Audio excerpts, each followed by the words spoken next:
L'Iran a interrompu ses exportations de pétrole à destination de 6 pays européens. C'est ce qu'a annoncé la télévision d'État Presse TV dans ce qui s'apparente à une réponse à l'embargo sur le pétrole iranien. Un embargo partiel voté le mois dernier par les membres de l'Union européenne. Téhéran avait alors menacé d'anticiper cette décision en suspendant ses exportations d'or noir vers le vieux continent. Les pays visés sont la France, la Grèce, le Portugal, l'Italie, l'Espagne et les Pays-Bas. Réaction immédiate sur les marchés puisque le prix du pétrole a augmenté ce mercredi.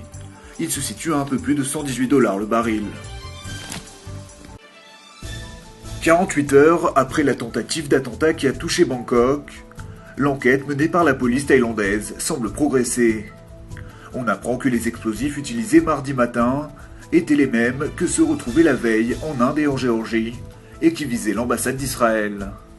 Pour l'État hébreu, plus l'ombre d'un doute, c'est donc bien sa représentation diplomatique dans la capitale thaïlandaise qui devait être la cible d'une attaque. C'est du moins ce qu'a déclaré l'ambassadeur d'Israël à Bangkok, Yitzhak Shoham, précisant au passage que l'Iran se trouvait derrière ce complot terroriste.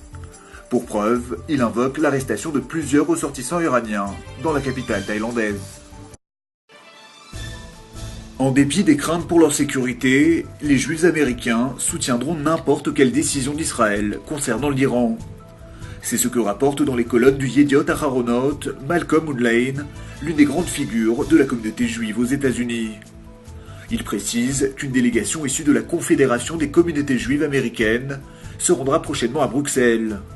Son objectif, militer pour davantage de sanctions européennes à l'égard de l'Iran et de son programme nucléaire.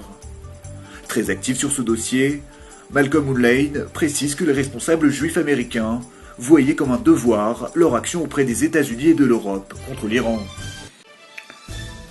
En Tunisie, la chute de Ben Ali aurait profité au Mossad.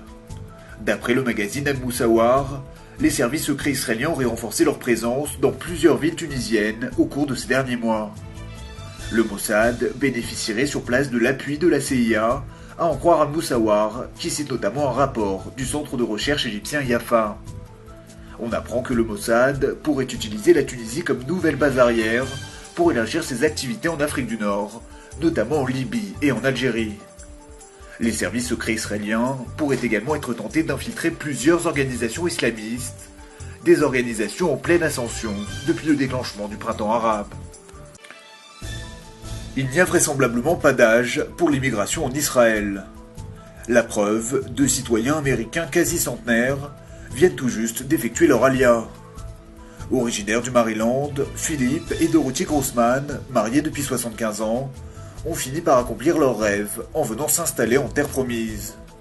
L'événement a mis en ébullition l'agent juive qui a organisé un accueil en grande pompe à l'aéroport Ben Gourion avant de conduire le couple mythique dans sa nouvelle demeure de Jérusalem.